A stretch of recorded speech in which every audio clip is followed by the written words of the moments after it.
With NFL free agency officially kicking off on Wednesday, the Seahawks had themselves a busy afternoon signing 3 outside free agents. I'll be breaking down all of those additions and much more on the latest installment of Locked On Seahawks.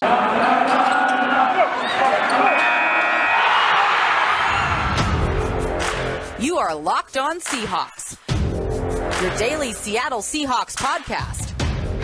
Part of the Locked On Podcast Network. Your team every day.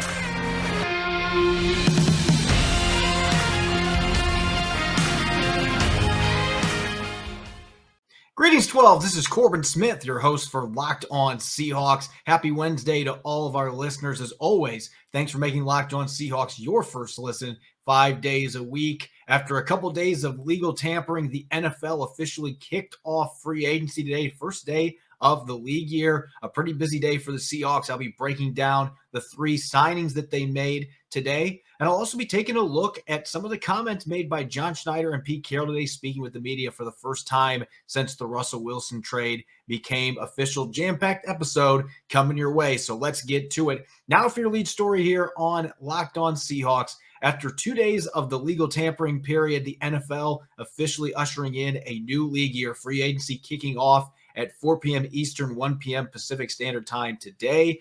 The Seahawks, up to this point, like the rest of the league, they were not allowed to sign any outside free agents, at least officially, but they were able to make 3 signings today, adding players from outside organizations. A pretty busy first day of free agency for John Schneider and company, getting some bargain deals and also making a little bit of a switch up, going for some younger players. Going to start off in the secondary. The first move that was announced today, Artie Burns, former first-round pick out of Miami, 33-plus inch arms, 4.46 40-yard dash coming out of Miami. This is a kid that had a lot of hype when he played for the Hurricanes entering the league. Really struggled his first 4 years in Pittsburgh, though. Unfortunately, earned the nickname Artie Burned because receivers were really toasting him in the secondary.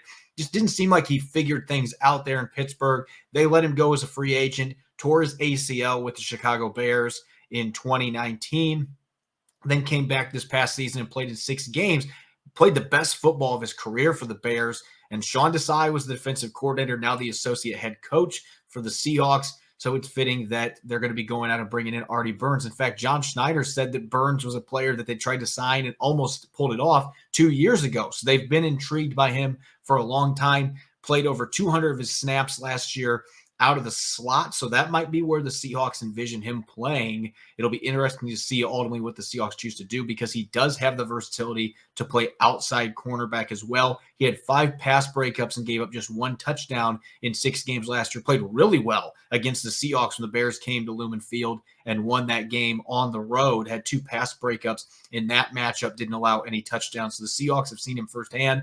They like the athlete. They like the physical makeup. And they think he can be a valuable addition to their secondary, especially teaming back up with Sean Desai. Later on, the Seahawks also added some help with their pass rush. Now, I think everybody was hoping that it was going to be a player like Chandler Jones or Von Miller. Both of those players reached agreements on Wednesday, but with the Raiders and Bills respectively. So they're not going to be coming to the Pacific Northwest.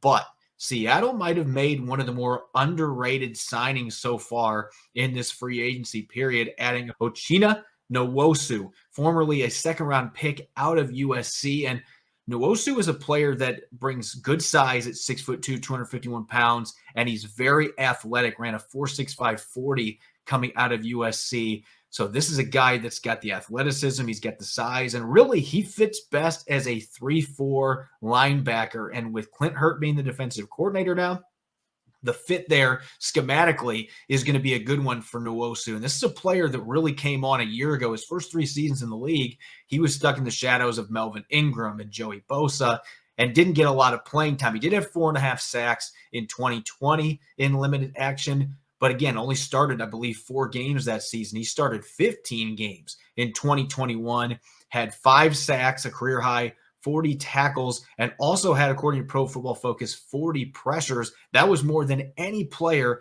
on the Seahawks roster. This feels like a player at the age of 25 that hasn't gotten to his full potential yet. He's not in his prime, and now Seattle's signing him to a 2-year deal worth $20 million, $10 million per year for a player that is ascending, trending upward, has the upside to have a lot more sacks with the pressures that he had last year in a good scheme. There's a chance that this could be one of the more underrated signings when it's all said and done. Could have been a bargain for the Seahawks. So really nice pickup for them. And then on the offensive line, this will please a lot of fans, especially after the way things played out last offseason. The Seahawks deservedly got a little bit of heat last year for not addressing the center position. They could have picked Creed Humphrey in the draft. There were some really intriguing veterans that were on the free agent market that they could have tried to sign. And one of them was Austin Blythe. He was an unrestricted free agent after starting all 16 games for the Rams at the center position in 2020. And that seemed like a very fitting player for them to bring in, with Shane Waldron and Andy Dickerson both coming over from the Rams, taking over as offensive coordinator and run game coordinator. Now that Dickerson's been moved up to the offensive line coach and is still going to have his finger on the run game. Not surprising they went back to Blythe this time around. His 2021 season was extremely underwhelming. He went to the Kansas City Chiefs, ironically the same team that drafted Creed Humphrey, and he only played in 4 games and played a grand total of 12 offensive snaps last year. So this is not going to sound like near as appealing of an addition now as it would have a year ago, considering last season he was one of the more coveted centers out there in the free agent market.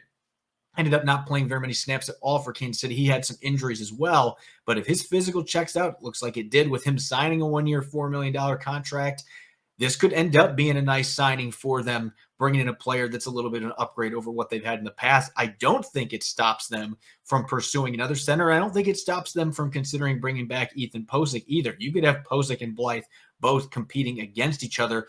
But this is a guy that has been a starter in the NFL. 3 of his seasons with the Rams started at least 15 games. He's got starting experience at guard as well as center.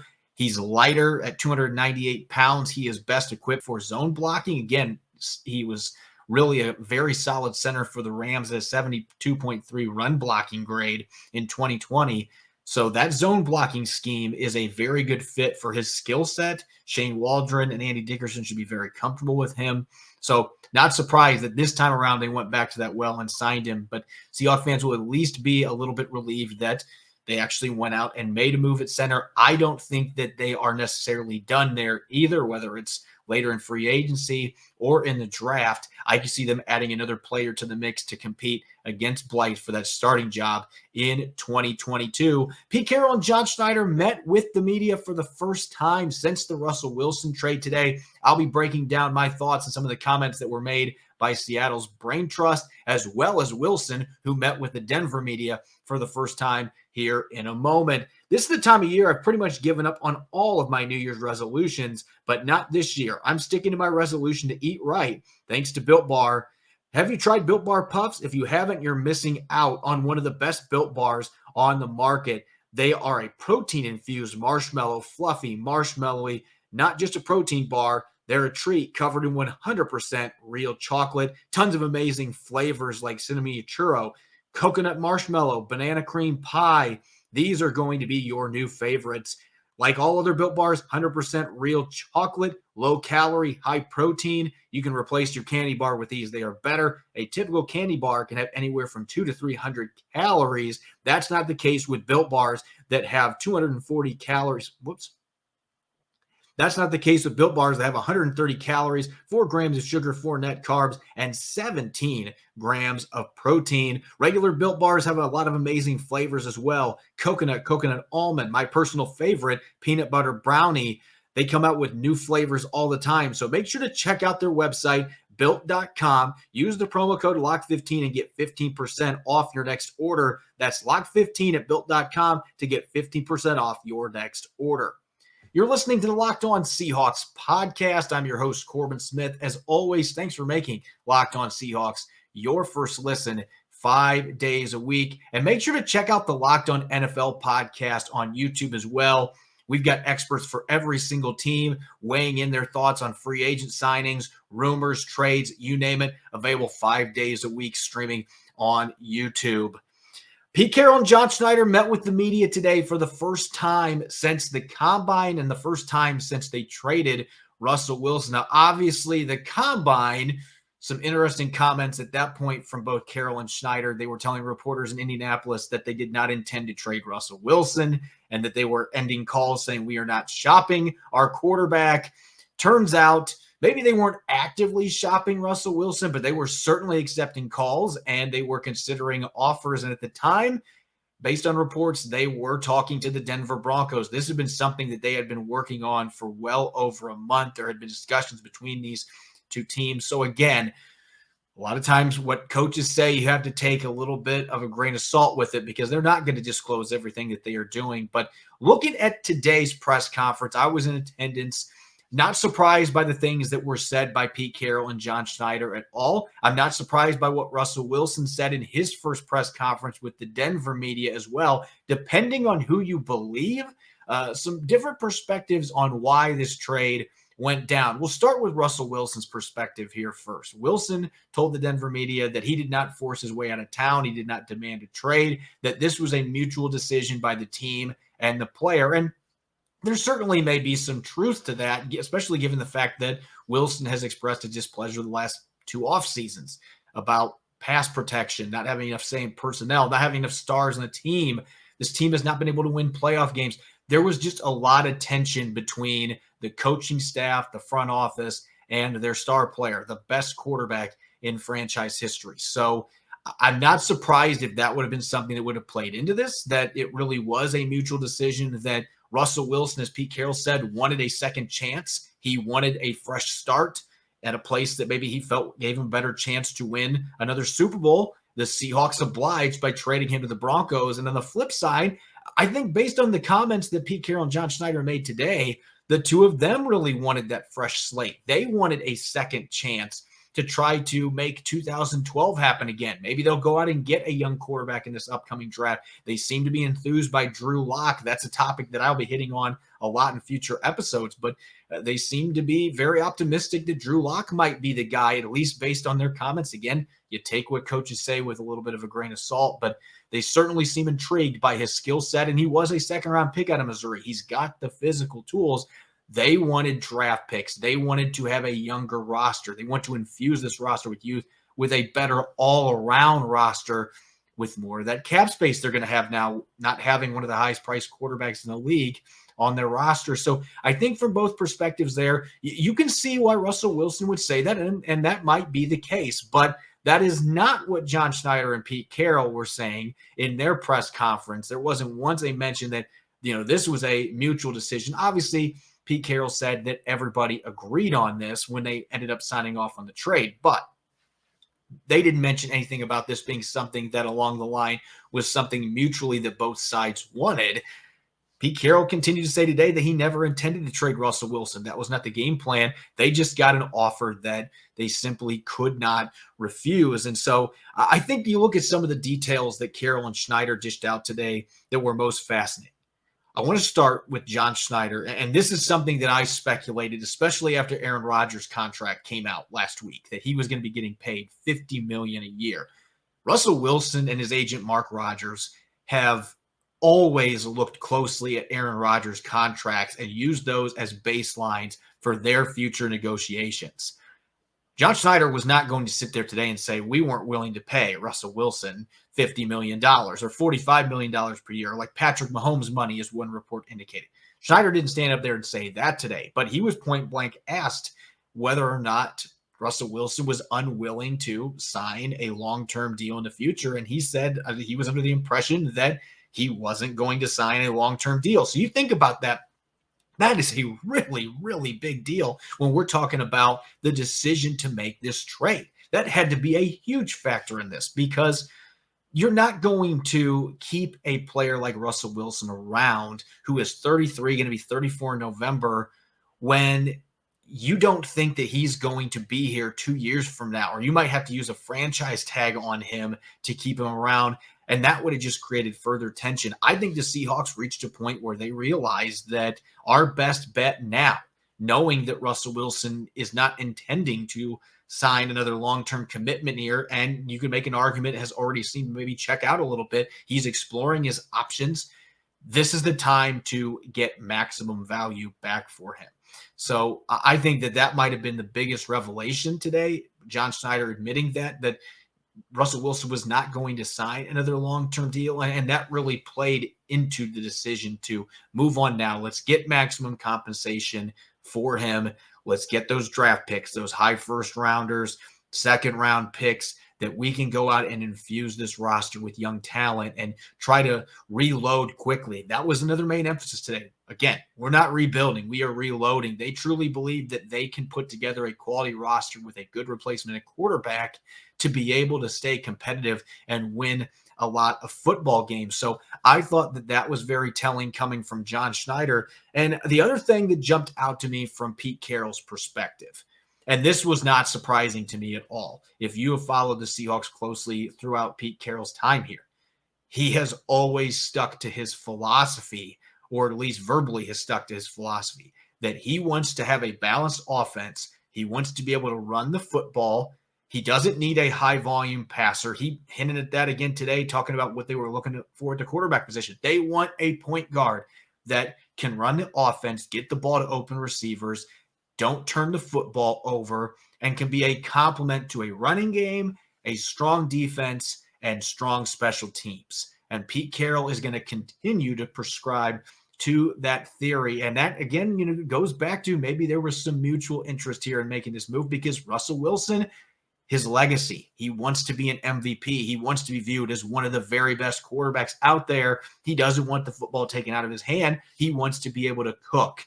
Those two ideologies just don't mesh. And that's been something that has been a problem for a long time. When you look at what Pete Carroll believes wins football games and what Russell Wilson believes would help the Seahawks win football games, maximizing his skill set, those two ideologies just did not see eye to eye. And so from Seattle's perspective, that was another reason. And I think you look at the statements that were made by Jody Allen today, for example. They're looking for players that are going to buy into what the Seahawks want to do. She has clearly reinstilled faith in Schneider and Carroll to do what they need to do to get this thing back on track. And ultimately, they just decided that Wilson doesn't necessarily want to be part of those plans. So we're going to move forward with some different plans of our own. And so at the end of the day, again, depending on who you trust, a couple of different perspectives here, but I think that everybody can agree that this was a move that needed to be made at this point, whether it was because the Seahawks weren't winning enough playoff games and that upset Wilson, or it was other factors, or that the Seahawks had just grown tired of his act and the rumors. That certainly could be something that was going on there. There were trust issues from both sides here. It was time. It was time to make a deal, and I'm sure that more comments will come to light as we come later away from this trade. Russell Wilson today mentioned there's going to be a book at some point. Who knows if he was being serious or not on that. But I'm sure this is something where there will be more that comes out. And it might not be till after Russell Wilson's career is over. But I think at some point there will be more insight into what went down at this time. But we know that John Schneider, Pete Carroll, they're excited about this reloading that they're going to be doing with a number of draft picks. They like the players they're bringing in free agency. They like a lot of the players they still have on their roster. Russell Wilson's excited to go to Denver, where he expects to be more of a focal point and be a high-volume passer. He's got some good receivers. He's on a team with a really good defense that is built to win now. So this is his second chance, both of them. Pete Carroll, John Schneider, the collective there, and Russell Wilson getting that second chance. And they both believe that they can come out with good results from this trade. So it's going to be very fascinating. We get a year, 2 years, 3 years down the road from this to see how this played out for Denver. Did they get to the Super Bowl? And does Seattle quickly reload? Or does this trade end up being the beginning to end and they're not able to recover and go through a long spell where they really struggle to win football games? And that's what's going to make this a very fascinating storyline to watch coming out of this blockbuster historic trade moving forward. Free agency just got rolling. We're only entering day 2 in free agency, but the Seahawks have already addressed a number of needs.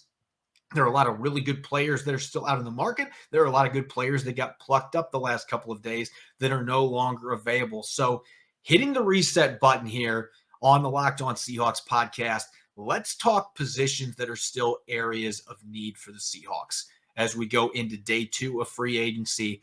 I think number one, got to start on the offensive line. And I'm just putting tackle in general. Right now, They don't have a left tackle unless you think Stone Forsythe's going to be the starter next year. And I would be very cautious about pushing that button yet. He might have that potential, but I don't know that he's ready to do that. Dwayne Brown's a free agent. On the right side, Brandon Shell's a free agent. They've got Jay Curhan, who they really like. He started 5 games in last season, played really well. But Pete Carroll has not necessarily been committal about him being the guy there either. Some interesting news that came out today. They are supposed to have Trent Brown, former starter for the Patriots, Raiders, and 49ers. He is supposed to be coming out tomorrow for a physical and a visit with the team. And this is a guy that signed a monster contract a few years ago with the Raiders. It was the contract equivalent of his size, 6'8", 380 pounds. This guy is a massive human being that can move people. He's been a consistently solid pass protector in his career, in part because he's so big that it's really hard for pass rushers to get around him. And you're certainly not going to bully him into the backfield with bull rushes. But Brown is a guy that's had some issues with injuries. He only played in 5 games 2 years ago, only played in 9 games last season. So there are some durability concerns. The physical aspect of his visit is going to be something to watch. But if everything checks out, he's a guy for his size that has fairly nimble feet, and I think he's a guy that can play gap or zone blocking schemes. He has mostly played right tackle, so that might be where the Seahawks are viewing him at. Maybe he's the guy there, and Jake Curhan they view as a swing tackle that can play either spot. He played a little bit of left tackle at the college level, but mostly was a right tackle guy. But maybe they view him potentially down the road being a starter, but Brown would be an interesting one for them to bring in. You could even have Brown and Brown. I would rule out Dwayne Brown coming back on the left side, and on the other side having the other Brown as your right tackle. That would be a very exciting development for the Seahawks to have both those guys, because Trent Brown was a Pro Bowler in 2019. This is a guy that has been a top 5, top 10 tackle before when he has been healthy. That's been the big issue. Dwayne Brown's made multiple All-Pro teams, was a Pro Bowler again last year, played really well in the second half, showing he still does have some juice in the tank.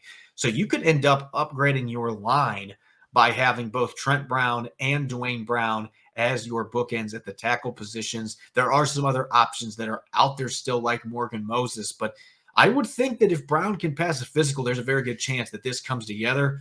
Money's going to have to match, but there's a good chance that they could maybe take a 1-year flyer on him coming off those 2 injury-riddled seasons, and he could make a lot of sense. Behind the offensive line, running back also remains a somewhat pressing need, because you don't know what Chris Carson's future holds. The Seahawks are hoping that he's going to be healthy. The neck issue that he's been dealing with, had surgery back in December. There have been optimistic reports coming out, but again, this is a neck injury for a running back, a physical running back at that. You don't know what he's going to look like coming back. Rashad Penny is still an unrestricted free agent. Hasn't really been anything come out so far in his situation.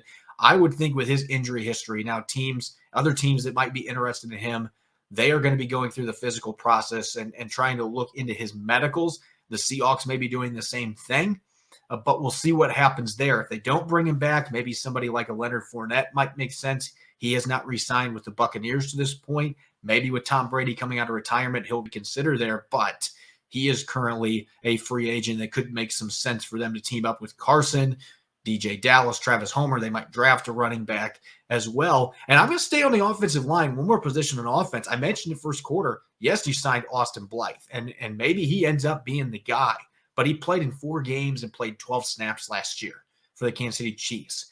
He has been an average starter when he has been in the lineup for the Rams. Those 3 years he was a starter, he had a couple really solid seasons, but nothing spectacular. And Ethan Posick played really well the second half of last season. I could see Posick coming back and competing against Blythe. I could see Seattle drafting a center. They have a lot of options. I still think that is a position where they will make some further moves to try to bolster the depth there and increase the competition at the pivot position going into training camp. Now, flipping to the defensive side, obviously they got Nwosu, who's going to help their pass rush, can play Sam or the Leo defensive end spot. I like his fit in this defense a lot.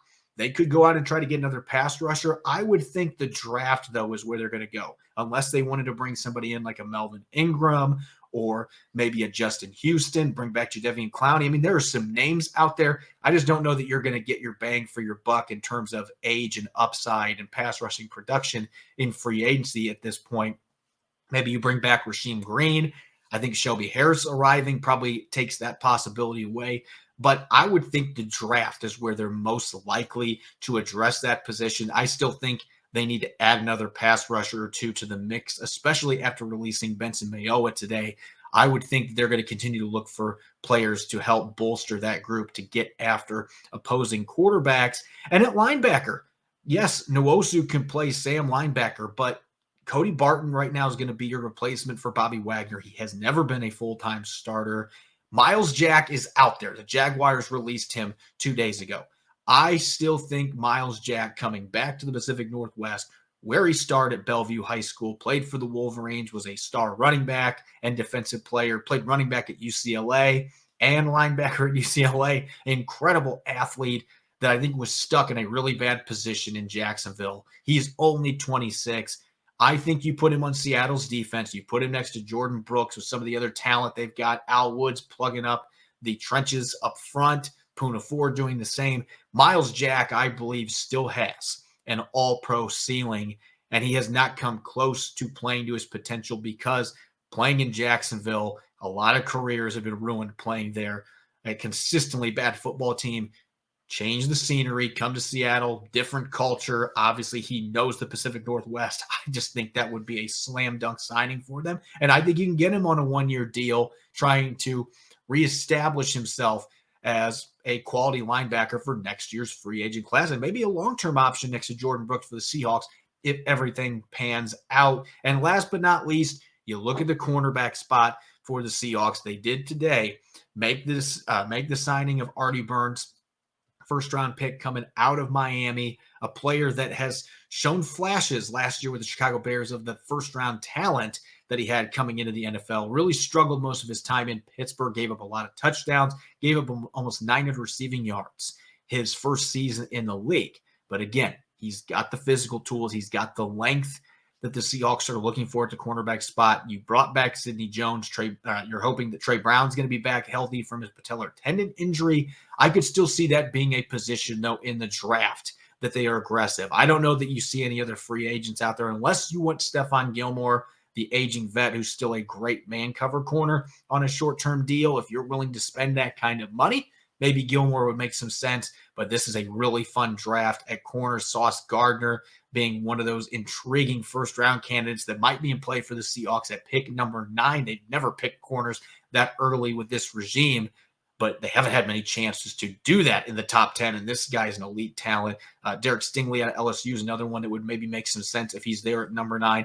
And there are some other really good corners that could be available in the second round for the Seahawks. And so I think the draft is where they're going to address a lot more of these needs on defense. In free agency terms, I would expect we're going to see more movement on offense now because most of the moves they've made up to this point have been retaining their own defensive players and adding outside defensive players. I think they're going to start moving forward with some offensive pickups here in coming days. It'll be interesting to see what the Seahawks do moving forward because based on what Carroll and Schneider said today, again, they're not rebuilding, they're reloading. So I would expect some more aggressive moves, not spending big bucks necessarily, but bringing in somebody like a Trent Brown would make a lot of sense for this offensive line, a guy that's still only 29 years old.